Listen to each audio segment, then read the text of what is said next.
বিদেশি টেলিভিশন চ্যানেলে বাংলাদেশি পণ্যের বিজ্ঞাপন প্রচার বন্ধের দাবি জানিয়েছে ইলেকট্রনিক মিডিয়া মার্কেটিং অ্যাসোসিয়েশন ইমা। মানববন্ধন থেকে দেশে বিদেশি চ্যানেল বন্ধ করে বাংলাদেশের সংস্কৃতি রক্ষাসহ 11টি পৃথক দাবি পূরণের আহ্বান জানিয়েছে সংগঠনটি।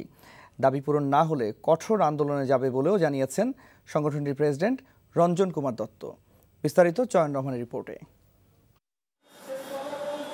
স্বার্থ অভিন্ন, চেতনায় দেশপ্রেম। বিজয়ের মাসে বিদেশি চ্যানেলের সম্প্রচার বন্ধ সহ দেশীয় টেলিভিশন চ্যানেলগুলোর স্বার্থ রক্ষায় ইলেকট্রনিক মিডিয়া মার্কেটিং অ্যাসোসিয়েশন ইমার উদ্যোগে এই মানববন্ধন।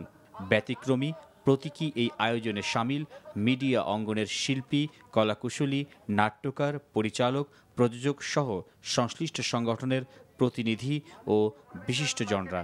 দেশীয় মিডিয়াগুলি এখন বিকশিত হচ্ছে, তো এই সময় যদি এইগুলোর উপরে বাইরের কোনো মিডিয়ার চাপ আসে, আঘাত আসে, তাহলে তো আমাদের এই মিডিয়া বিকশিত হতে পারবে না। টেলিভিশনের নাটক, সিরিয়াল এগুলিও যাতে মানে ভারতে দেখানো হয়, মানে ওপারে দেখানো হয়, যেমন ওরা আমাদের এখানে দেখাচ্ছে। আজকে অনেক রাইটার তৈরি হয়েছে, অনেক ডাইরেক্টর তৈরি হয়েছে দেশে। বাইরে থেকে আনার প্রয়োজন তখনই যখন আমরা শিখব। আজকে হয়তো আমরা দেখছি কিংবা সহ্য করছি, কেন সেটা আসলে উভয় পাশ থেকেই হবে না। ভিন্ন মাত্রায় আমাদের সংস্কৃতি আগাচ্ছে, সেই বিশ্বাসের উপর যদি আমরা থাকতে পারি তাহলে অবশ্যই আমরা আমাদের মানসম্মত প্রোডাকশনগুলো বানাতে পারবো। যদি আমরা করি তাহলে ওনাদেরকেও আমাদের করবার অপশন দিতে হবে মার্কেটিং। 1 ঘন্টার এই আয়োজনে একাত্মতা জানিয়েছে সর্বস্তরের মানুষ, যারা কথায় নয় হৃদয়ে ধারণ করেন বাংলাদেশকে। দর্শক ভাবনায় আবহমান বাংলার সেই সংস্কৃতির ধারক টেলিভিশন চ্যানেলগুলোর স্বার্থ নিয়ে যারা ষড়যন্ত্র করছে, তাদের জন্য এই নীরব প্রতিবাদ।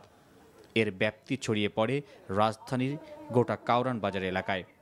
বিদেশি চ্যানেলে বিজ্ঞাপন প্রদান বন্ধ, বিজ্ঞাপনের নামে মুদ্রা পাচার বন্ধ সহ সংস্কৃতি রক্ষায় 11টি দাবি তুলে ধরে সংগঠনটি। দেশের সংস্কৃতি রক্ষায় নিয়মতান্ত্রিক কর্মসূচি চালিয়ে যাবার ঘোষণাও দেয়া হয় এই মানববন্ধন থেকে। এইগুলো সমাধান যদি না হয়, আমরা ভবিষ্যতে প্রেস ক্লাবের সামনে মানববন্ধন করব, শহীদ মিনারের সামনে অবস্থান কর্মসূচি পালন করব। তথ্য মন্ত্রণালয়, অর্থ মন্ত্রণালয়ে আমরা স্মারকলিপি প্রদান করব।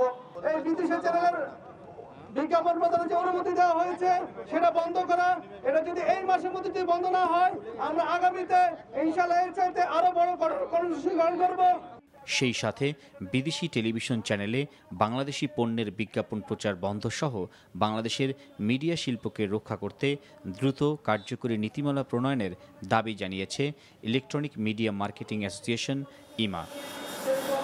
চয়ন রহমান, এনটিভি নিউজ, ঢাকা।